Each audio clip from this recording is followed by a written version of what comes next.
Thanks, Jeff. All right, if we can grab the lights off, that'd be great. This spotty off would be perfect. No, just kidding. Just the ones above the... Yeah, great. Okay, no worries. So, grab up the first slide when you're ready, Jack. I've been in Jack's shoes many times, sitting behind that computer, and there is a million things to do consistently. It's a big job, so take your time.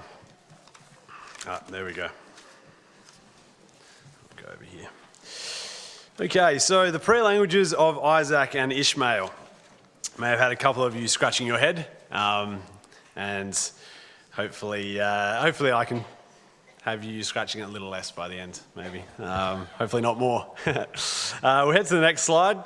This is my favourite thing to do in a presentation. I also have a clicker, so I can take over from here, Jack, thanks.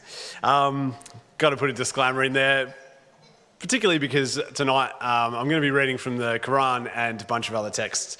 And it's important, I think, just to have this, considering I'm being live streamed. So all of the information I've got from the research that I've done, I've actually, in the notes section of my presentation, I've got links to that, etc. So plenty of research and information and data points for people to have a look at afterwards if they wish. But probably what's most important is that I'm a born-again Christian, and I've been baptised by full immersion, and I speak in tongues filled with the Holy Spirit.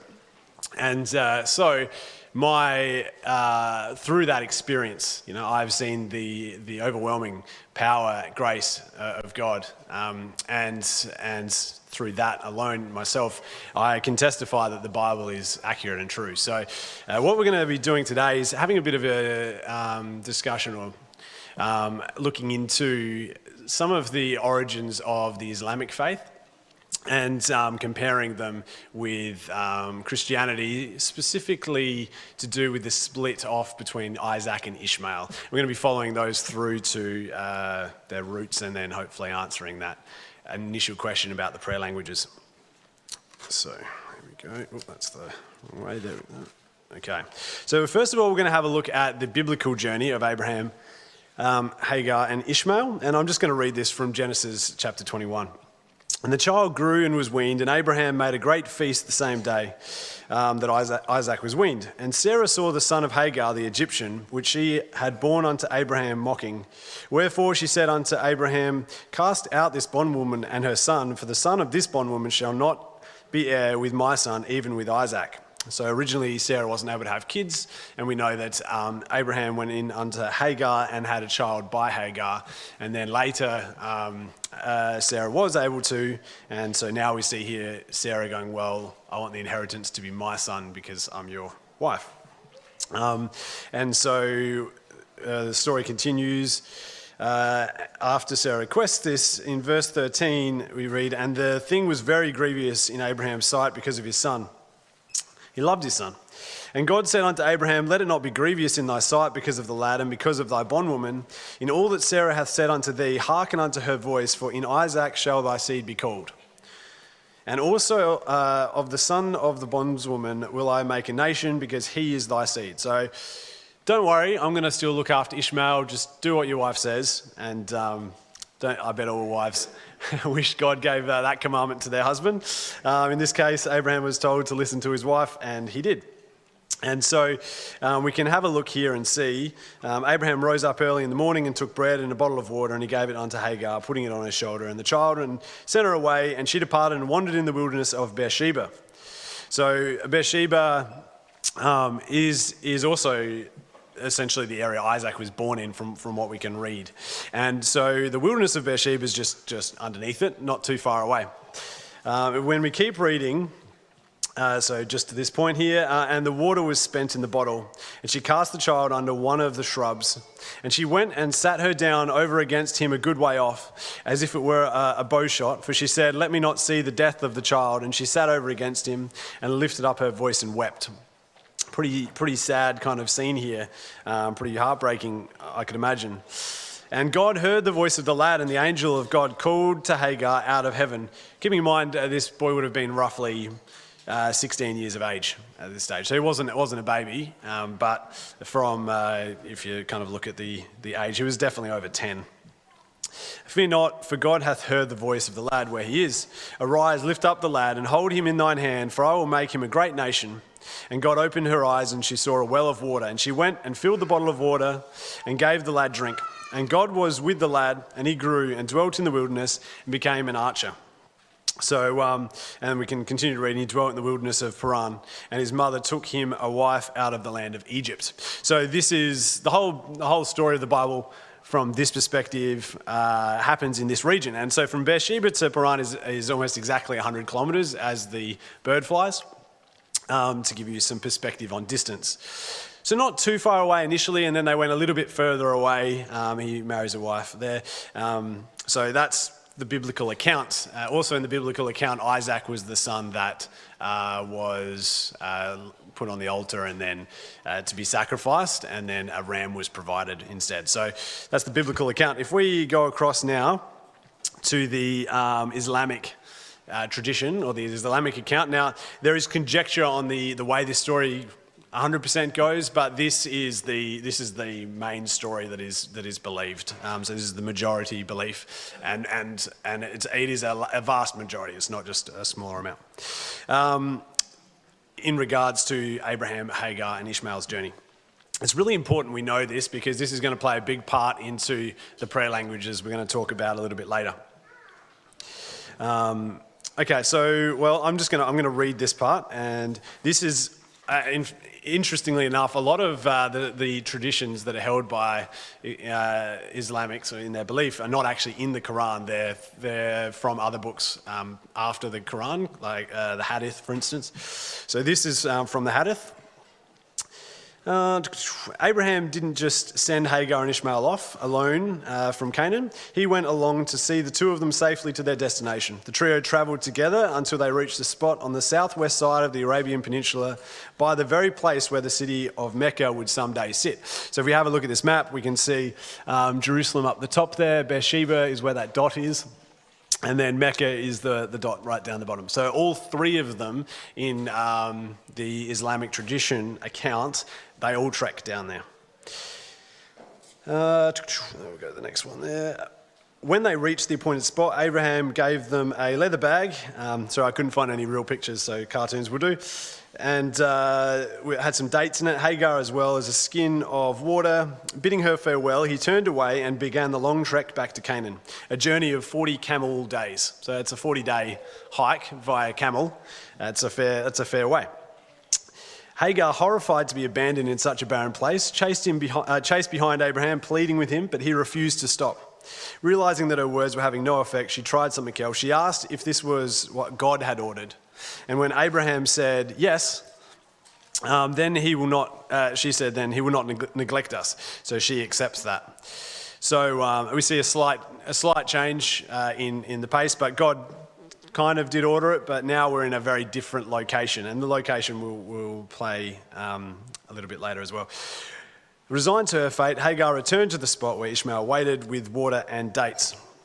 Hagar and Ishmael stayed where Abraham left them until the dates were eaten. And then I'll shorten this part. Essentially, they run out of water, and she does a bit of running between some mountains 7 times, which forms part of their pilgrimage nowadays. And then she hears a voice, and this angel, Gabriel, opens up a well. And the spring, so we'll add in some water. The spring gushed so freely that Hagar feared it might soon exhaust itself. So she began muttering "Zom Zom," or "stop flowing," while she scooped out a basin to keep the liquid from being lost in the desert sand. The name of the spring today is called Zamzam, is said to have come from those words, and is located just next to the Kaaba in Mecca. I'll tell you what the Kaaba is soon. So you'll see some images that will start to kind of detail it, and this will make a bit more sense. A little while later, Abraham returns and he builds this. This is the Kaaba. He didn't build it like that. It was much more rudimentary back then, but this is the Kaaba as we can see it today. So he builds this house for them with Ishmael, and then he goes again back to It goes again back to Beersheba, or back to Canaan. So that's the Islamic side of the story. So we're just going to put them side by side. We're all following so far? Oof. We all following so far? Yeah, there we go. Excellent. Yeah, I like some commentary. Okay, so some quick comparisons here. From the Bible, we get a kind of a strong image that Abraham, at the very least, loves his son and probably loves his bondswoman, and he doesn't want to see them go. So it kind of pains him to see them depart, and he doesn't go with them. He's told by God to let them go, and they just depart just kind of underneath where they are. So they kind of just go south of where their current position is. And then from there, we see that they end up in Paran. And that distance is essentially from Gawler to Karakalinga as the bird flies, so which is also almost exactly 100 kilometres. So to give you some respect of how far she ended up going, we have a similarity in the fact that there was a well, and Hagar, we see, got Ishmael, an Egyptian wife. She herself was Egyptian, and so Egypt's not too far away from here either. So that all seems to work out pretty well. In the Islamic one, we see a lot of journeying. So Beersheba to Mecca is roughly 1,200 kilometres. To give you an example of how far that is akin to you sending off your bondswoman to walk from here and going with her to Newcastle, and then coming back, and then walking back to Newcastle, and then walking back, which is like almost 5,000 kilometres, far exceeding all of the journeyings that Abraham did in the Bible, and he did a lot of journeyings in the Bible. So we see this quite a vast difference in where these two ended up.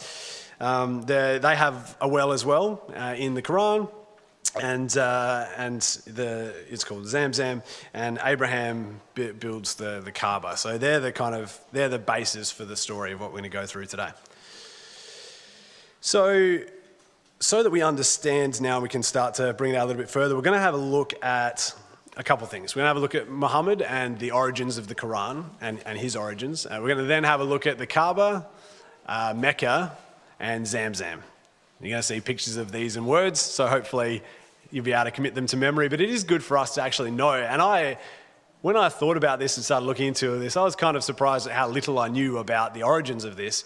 And when I started looking into it, it's super interesting because of the time frames of when Muhammad had his visions and was given his guidance, and when the Bible was completed and started to get put together. There's some interesting things. So we're going to draw those out, and then again take it all the way back to prayer. So the origin of Muhammad and timeline to Quran. So the Muslims before Muhammad were not Muslims. They were the people in the area were polytheists. So they believed in multiple gods. They didn't believe in one singular god. They also didn't believe in an afterlife or any type of punishment for doing the wrong thing. So they just believed in multiple gods, and that was kind of it. There was a smaller group of people that were monotheists, and they believed in a singular god with essentially a heaven and a hell type scenario. And Muhammad was one of these. So he was a merchant until he was 40 years old. And when he had, at the age of 40, he joined this group, and he had kind of was meditating in these caves. And at the age of 40, he started to get visions of, it was verbally revealed to him, essentially the Quran, kind of. Because Muhammad didn't actually write the Quran. It was his verbal kind of offerings that were then written later by other people and formed the Quran. So it was over a 23-year period that he was given these visions by the angel Gabriel, and it finished on his death. It concluded in 632. Definitely not 1632. So according to Muslim tradition, Muhammad's wife was the first follower, followed by his nephew and his cousin. And then it was mostly just people that were not leaders of their tribes, or the tribes had been disgraced, or kind of the sick and feverish type people, people that had no protection. So they kind of formed the basis of his followers and believers. At the start, when he started telling people about his visions, they were he was mocked. And people were just like, you're crazy. And so that was kind of how it started. It wasn't until realistically 644 AD that it started to get a bit more of a following, and that's when they recompiled the Quran. So that was 10 years after his death. Okay, so some important notes about this, and there's a lot of writing, so I don't have it on screen. So I'm just going to read it out and see how we go. So the Quran was formed roughly 550 years after the book of Revelations was completed. So that's one fact worth knowing. Muhammad had copies of at least the Torah. So the Torah is the first 5 books in the Bible, and the Gospels, the start of the New Testament. And that we know that for a certainty because, and I'm going to read it out, the Quran actually references the Bible in many, many different cases and many different ways. And so, in fact, as early as 200 AD, the history shows that there was a majority of a New Testament formed. So about 20, I think maybe 24 or 5 books, something like that, were formed already. And so that's 300 years prior. There's every chance that he had a fair amount of the New Testament in there already. And we can see also, if we look at the Quran, how its foundations are laid, that kind of aligns.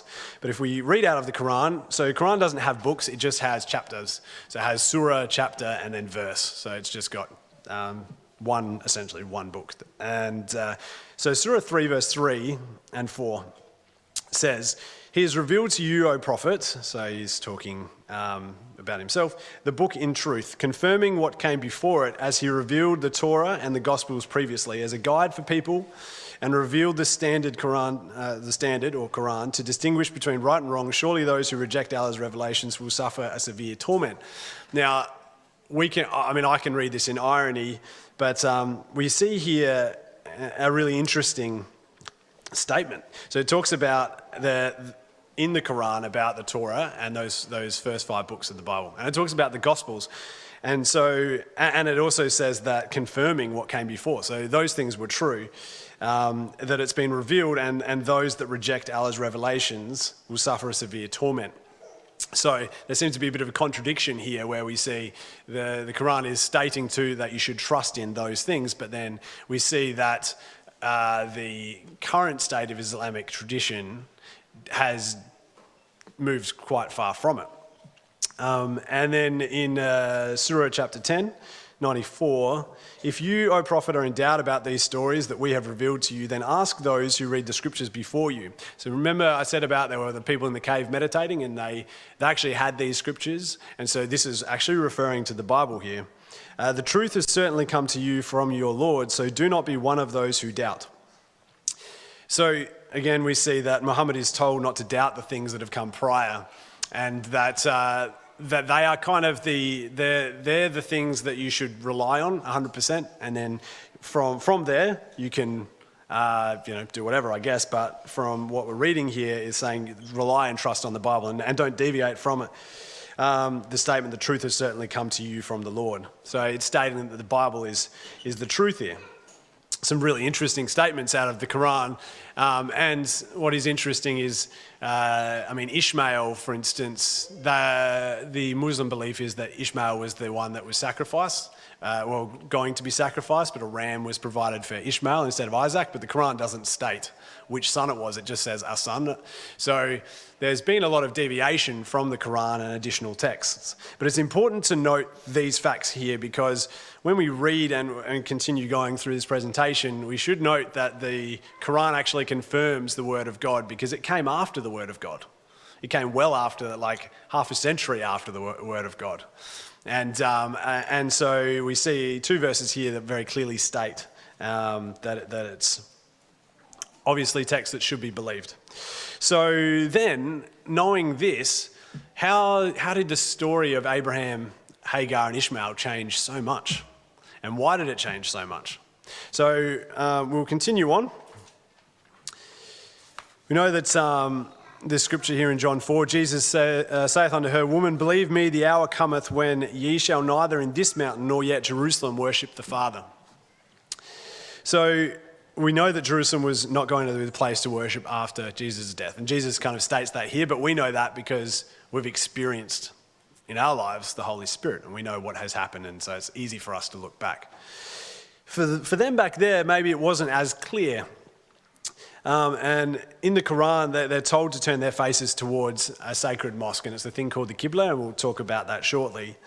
So Muhammad changed the sacred mosque from Jerusalem to Mecca, on the belief that Mecca was part of this story of Abraham and Hagar, and the Kaaba was built by Abraham and Isaac, and the well of Zamzam. So he changed that to be the sacred mosque. And so, we'll actually go into some of this now. We're going to just explain what they are, so that we can start to understand why they do what they do, how their prayer language works, the Ishmael prayer language, or the now Arabic Islamic prayer language.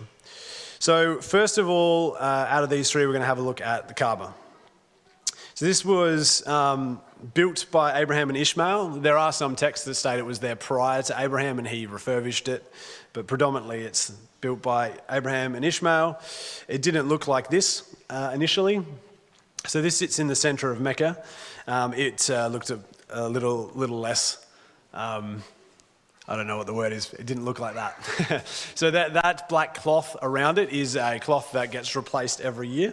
And this is what Muslims pray towards. So it's the direction of their prayer. When they get down and pray, there's even an app you can get which will show you the exact direction to point towards when you're praying.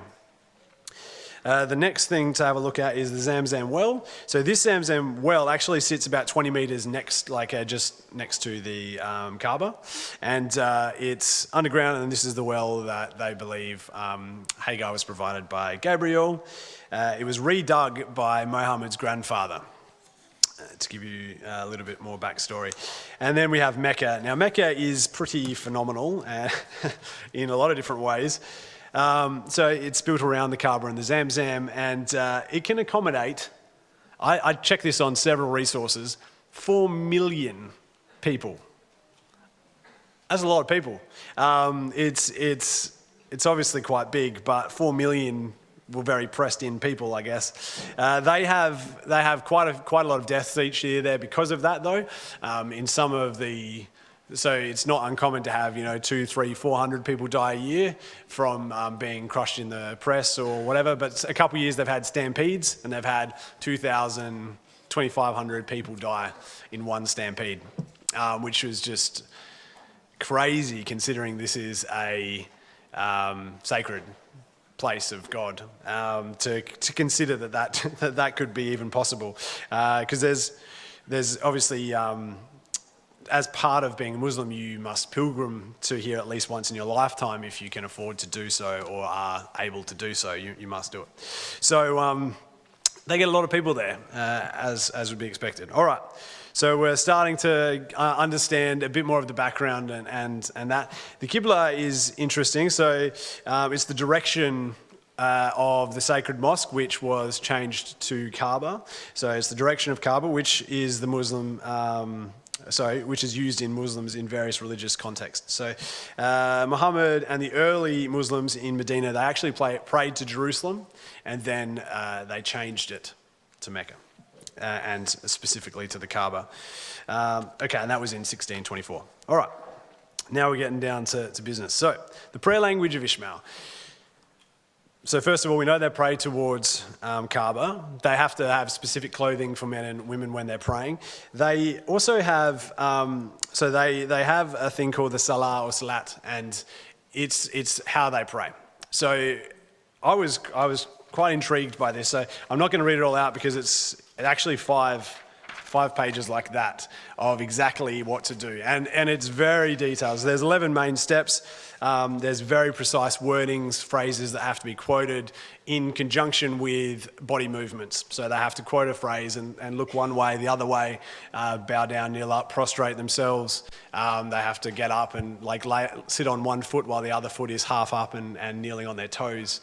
Palm has to be face down on one, up on the other, with one finger pointing out, whilst they then say another phrase and then stand up. It's incredible. And they have to do that 5 times a day. So interesting how they came to that. Meanwhile, while they're doing that, they're quoting phrases from the Quran. They're and then they've got a bunch of set phrases. They're also mentally quoting phrases, so they're silently saying a specific words silently. It's quite in depth. So that's that's essentially where Ishmael's line ended up. Oh, I should also point out, it's probably worth considering and thinking about the fact that Ishmael and Isaac, whilst they were separated, they may not necessarily have had angst against each other. We see that Ishmael actually returns when Abraham dies and buries Abraham with Isaac. So Ishmael and Isaac in Genesis 25, they both bury Abraham, which I think just gives again more credence to the fact that he maybe only was 100 kilometres away rather than 1,200 kilometres away, and that's as the bird flies, so it would have been a lot further, the journey. So initially, there was no massive angst, I think, between them that we can be aware of, but the inheritance split becomes very prominent when Muhammad comes onto the scene, because Muhammad wants to claim that God's inheritance is for the Ishmael's lineage, the Arabic lineage. So that's the prayer language of Ishmael. So we're going to now go through the prayer language of Isaac, the new covenant, and then we're going to compare the two. So in Luke 24, we read that Jesus says, "Wait in Jerusalem until you've been endued with power from on high." And we know that they did that in Acts 2, verse 4. They were all filled with the Holy Ghost, and they began to speak with other tongues as the Spirit gave them utterance. In Romans 8:26, we read that the Spirit intercedes for us. It's the reason why we've got to pray in the Spirit, because it's the thing that is doing the kind of translating of what our needs are. And it's the thing that is doing kind of the effort and the work. In Matthew 6, we're told to not pray with vain repetitions. So just to keep it simple, just pray to God and let the Spirit do the work. And Leviticus 26, I thought it's worth chucking this in here, and this would have been this is part of the Torah, so this would have been part of what Muhammad would have read, not bowing down to any graven image or things made of stone. Very specific kind of line in here that was missed. So we've now got those two. We'll do a quick comparison. So Islam, Ishmael, they have the Qibla, they pray towards the Kaaba, they perform the Salah 5 times a day, and they must journey to Mecca at least once in their life. Also, if you fail to pray, you miss one of those 5 slots, and you don't make it up in the next one, then you actually get like a sin put against you, and that sin is it says it is a long period in hell for every time you miss one of your 5 daily prayers. It's pretty interesting, but is also really important as we look at the Christian one. So we don't have a prayer direction. We simply, I guess, aim our hearts towards God maybe, but we just pray. We don't have any set phrases. We pray in the Spirit, and the Spirit intercedes. There's no physical steps required to our prayer, and there's no journey required. So we see quite a contrast between Ishmael and Isaac now in the finalised way that their prayer languages went, or the promises that were given, essentially. So, hang on, let's go to this one here.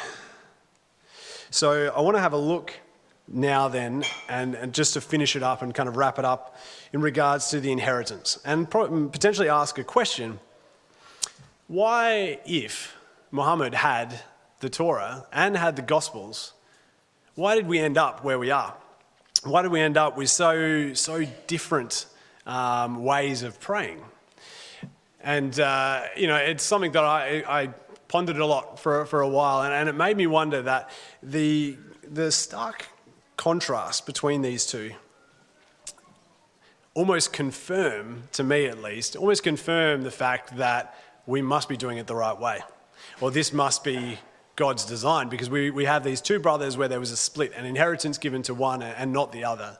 And then we have this man, Muhammad, who tries to bring the inheritance to them and creates a path for them for the inheritance. He creates their own path, and even with the guidance of the scriptures, and from the Torah and from the Gospels, we see enough guidance. And he probably also, looking at timelines, would have had Acts and those. we actually see that he would have had enough guidance to be able to get his prayer relatively aligned with what we do today. If not having the Holy Spirit, still without having such a rigorous prayer, prayer language that they have to do, and essentially making it really about works. And so now what we see is that Ishmael's ended up being of works, and that Isaac ended up being of faith and of grace and of trust, of the fact that, we're going to get things wrong, but we're covered by grace. And so we see a real delineation between these two here. And so maybe whilst Muhammad had it all, God didn't reveal it to him. And we know that that is possible. We read it it's in Luke 24, that Jesus opened up the understanding of his disciples so that they could understand the scriptures. These men who had followed him for 3-4 years. 3 years. And they still didn't understand. They were with Jesus. He needed to open their understanding. We know that Jesus and God has to open our understanding. And for Muhammad, it seemed to have stayed closed. And so then what we see is that the final inheritance of Isaac and the ultimate salvation would have to be nothing at all alike with what Ishmael's line follows. And we look at the contrast between these two, the Islamic prayer and the true Christian prayer, that if we follow in the Bible, where there's no matter of works involved. It's not about us. There's no trials that we have to go through. It's all left with God. If we've got the Holy Spirit and we're speaking in tongues, it actually clarifies even further, for me at least, the fact that Isaac's prayer language, or the following through of this, using Isaac as the origin point, really it has to be the way. It really has to be truth, and because the mirror of it, the complete contrast of it, is Ishmael's. And I'll leave it there.